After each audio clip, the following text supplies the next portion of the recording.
Can you learn basic Spanish in just 7 days? Welcome to this exciting exploration of language learning. We're going to dive into the world of Spanish, a language steeped in history, culture, and a dash of flamenco flair. This video aims to unravel the mystery of whether it's possible to grasp the basics of Spanish within a week. Imagine the ability to order a café con leche in Madrid or to dance salsa in Havana, all in just 7 days. We're going to break down our journey day by day, from the first hola to the final hasta luego. We'll touch on vocabulary, grammar, conversation, and even a bit of cultural immersion. But remember, like any adventure, it's not about the destination, but the journey. So, buckle up, keep an open mind, and enjoy the ride. Are you ready to embark on this linguistic adventure? Let's find out if this is possible. Day 1, the beginning of your Spanish journey. It's a fresh start, and like any new adventure, it all begins with the basics. In the case of learning Spanish, it's the alphabet and pronunciation. The Spanish alphabet, or el alfabeto, forms the building blocks of the language. Don't rush through this part. Take your time to familiarize yourself with the 27 letters, each with its unique sound. Pay close attention to the famous enin, a special character unique to Spanish. Moving on to pronunciation, it's crucial to get this right. Spanish is a phonetic language, meaning each letter has a specific sound, and it's pronounced exactly as it's written.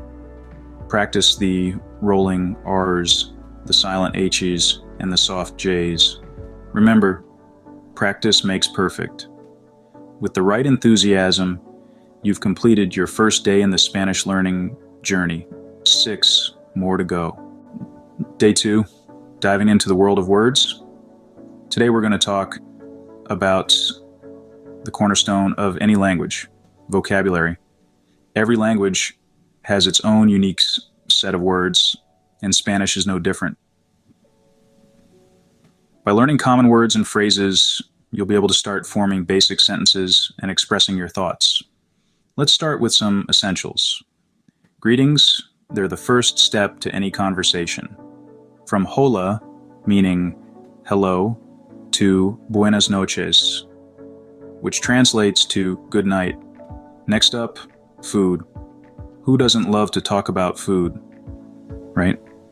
Words like manzana for apple, pan for bread, and polo for chicken are great starting points. Then we have directions. Vital for navigating the Spanish-speaking world. Izquierda means left, derecha is right, and recto means straight ahead. And let's not forget numbers. From uno to diez, 1 to 10. With a few words under your belt, you're starting to get the hang of it. Day 3 and 4, grappling with grammar. Welcome back. Now that we've dipped our toes into the vibrant pool of Spanish vocabulary, it's time to dive deeper into the structure that holds the language together, grammar. Let's begin with the concept of noun-adjective agreement.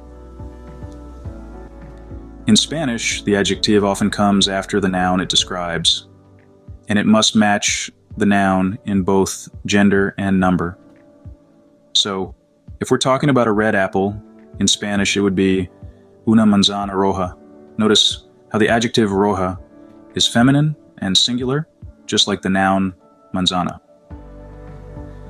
If we were talking about several red apples, it would be manzanas rojas, with both the noun and the adjective becoming plural.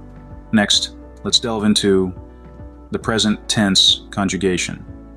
Conjugation in Spanish means to change the verb ending to match the subject of the sentence.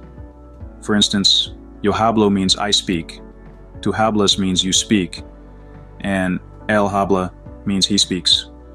The verb hablar changes its ending depending on the subject. Now, one of the trickiest parts of Spanish grammar for beginners is the use of ser and estar. Both words mean to be, but they are used in different contexts. Ser is used to talk about permanent or long-lasting characteristics, like soy Roberto, which means I am Roberto. Estar, on the other hand, is used for temporary states or locations, like estoy en casa, meaning I am at home. Remember, grammar is the backbone of any language. It may seem overwhelming at first, but with practice, it'll become second nature. Take it one step at a time, and don't be afraid to make mistakes. That's how we learn. Grammar can be tricky, but you're making progress. You're halfway through the journey. Day 5, time for some conversation. We've made it to the halfway point of our 7-day language journey. Today we'll be stepping up our game as we dive into the world of Spanish conversation. Conversations, as we know, are the lifeblood of any language. They are the crucible in which we test our understanding, our pronunciation, and our fluency. So, how do we go about practicing conversations in Spanish? Well, there are a couple of ways. Firstly, consider using online language exchange platforms.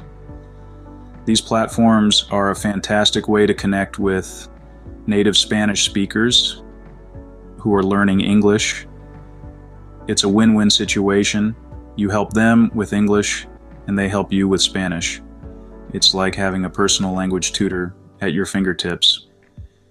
But maybe you're wondering, what if I don't have access to the internet? Don't worry. There's another way. If you have a friend who speaks Spanish, ask them to converse with you.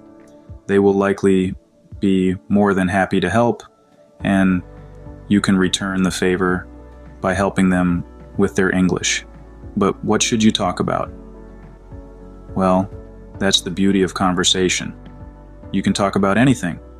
Discuss your favorite movies, your hobbies, your dreams and aspirations, or even just your day. The important thing is to keep the conversation going. Remember, don't worry about making mistakes.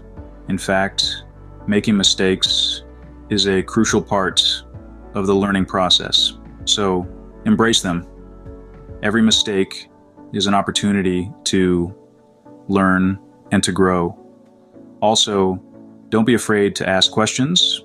If there's a word or a phrase you don't understand, ask your conversation partner to explain it. This not only helps you learn new vocabulary, but it also shows your conversation partner that you're genuinely interested in learning and improving your Spanish. So, there you have it. Practicing conversations is an essential part of learning Spanish. It might seem daunting at first, but remember, every great conversation starts with a single word. So, take a deep breath, muster up your courage, and start speaking.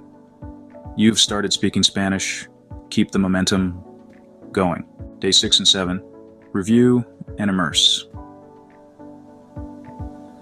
Welcome to the final stretch of our 7-day Spanish language challenge. Over the past 5 days, you've learned a lot. You've dived into the basics, built up your vocabulary, and even started constructing sentences. Now it's time to solidify all that knowledge and truly immerse yourself in the language. Review is a fundamental part of learning any language. It's not just about memorizing new words or rules. It's about understanding them, making connections, and using them in context. So, take day 6 to review everything you've learned, go over your notes, practice the vocabulary, and try constructing new sentences. Don't rush through it. Take your time. Let the sounds, rhythms, and patterns of the language sink in. Now, let's talk about immersion. Immersion is when you surround yourself with the language, absorbing it naturally as you go about your day. It's about hearing the language, seeing it, even thinking in it. On day 7, immerse yourself in Spanish. And no, you don't have to fly to Spain or Mexico for this. It's as simple as watching a Spanish movie or listening to Spanish music. It's about turning your world as much as you can into a Spanish-speaking one. And here's a tip. Don't worry about understanding every single word. The goal is to get comfortable with the sounds and rhythms of the language, to let your brain start picking up patterns and making connections. You'll be amazed at how much you can understand just from context and body language. So, there you have it. 2 more days of hard work, of immersing yourself in the language, of reviewing what you've learned. And remember, you're not alone in this journey. We're here with you every step of the way, cheering you on. With a bit of immersion and review, you're at the end of the 7-day challenge. You've made it, and you should be proud of the progress you've made, because yes, you can learn basic Spanish in 7 days, and you've just proved it. So, can you learn basic Spanish in just 7 days, you may ask? Well, we've embarked on a thrilling linguistic adventure over the past week, proving that it is indeed possible. We kicked off our journey by diving headfirst into the language, learning essential greetings and phrases. Then we built our vocabulary, learning words that are fundamental in everyday conversations. Days 3 and 4 were all about grammar. We tackled the challenge of Spanish verbs and tenses, grasping their structure and usage. Day 5 saw us practicing conversations, putting our vocabulary and grammar into action. And finally, days 6 and 7 were dedicated to review and immersion, solidifying our understanding of the language. Sure, there were challenges along the way. Learning a new language is never a walk in the park, but the triumphs were many, and the progress remarkable. While you may not be fluent, you've made a strong start in your Spanish learning journey. Keep practicing, and you'll get there.